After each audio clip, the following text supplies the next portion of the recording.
Hello students, welcome once again in online classes. This is class 6, social science class. We are studying history.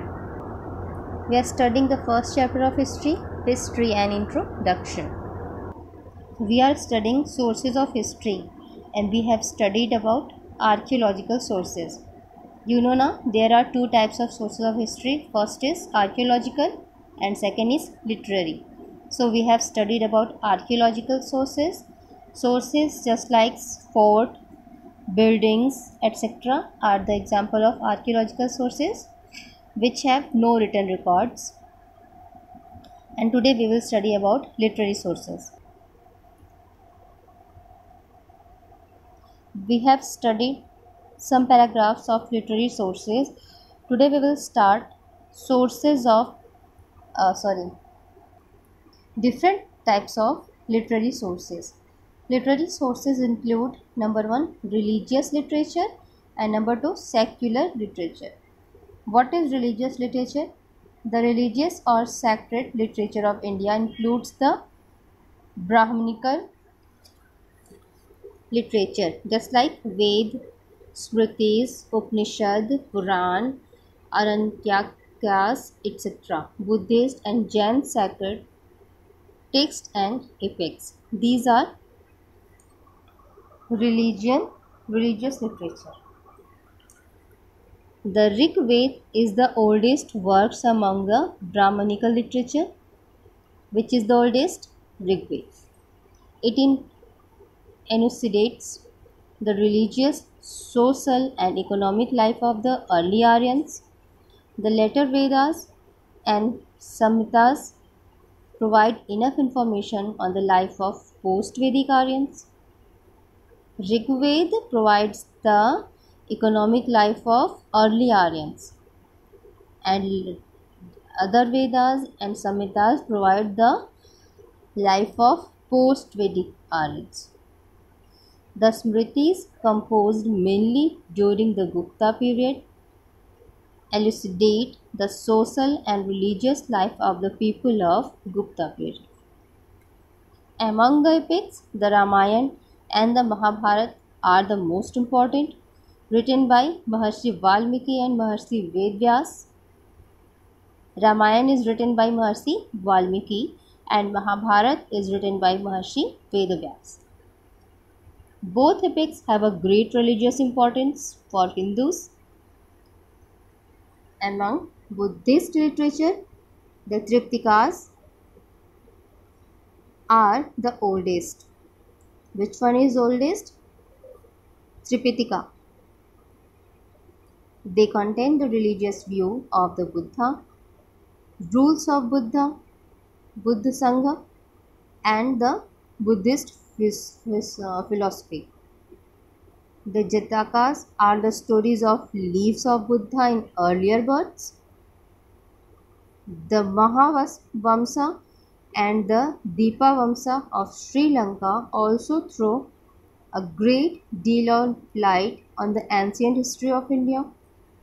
The Milan Pano presents a philosophical dialogue between Menander and Greek king Nagasena, the Buddhist monk. The Angas of the Jains also elucidate the contemporary society and the political and economic condition of those days. So here are some examples of religious literature. What is secular literature? It includes works other than religious. The grammatical works of Panini's, Ashtadhyayi and Patanjali's. Mahabhashya contains valuable historical information of that period. Mudra Raksas by Vishakha Dutt, Katha Sarita Sagar by Somdev, and Brihat Katha Manjari by Shimendra elucidate some events of Mauryan period. They tell about Maurya Vansh. Kautilya's Arthashastra is a treatise on political science. and statecraft during the Maurya period. Every students have listened the name of Kautilya. Niti Sar by Kamandaka elucidate the political system of Guptas. Niti Sar tell about the Guptas. Patanjali's Mahabhashya and Kalidasa's Malvikagnimitra narrate the history of Sanga dynasty. Sudraka's Mrichkatika and Dandin's Dasakumar Charita unveil the contemporary society. Among biographies, Harshcharita by Banbhat narrates the achievements of Harshvardhan. Vikramadev Charita by Bilhana describes the achievements of Vikramaditya. Harsha's play, that is Nagananda, Ratnavali and Priyadarshika, throw a good deal light on the conditions of Indian during this rule. So these are some examples of secular literature. Foreigner accounts. What is foreigner accounts? A great deal of our knowledge on ancient India history comes from foreign traveler accounts. Some foreigners come to India and they gave us a huge knowledge about the ancient times of India. Herodotus, the Greek historian, mentioned about India in his history, but the most valuable contributions were made by foreigners who came to India. Megasthenes, the Greek ambassador who lived in the court of Chandragupta Maurya, wrote an Indica, what that was about India. Geography of India by Ptolemy and the Periplus of the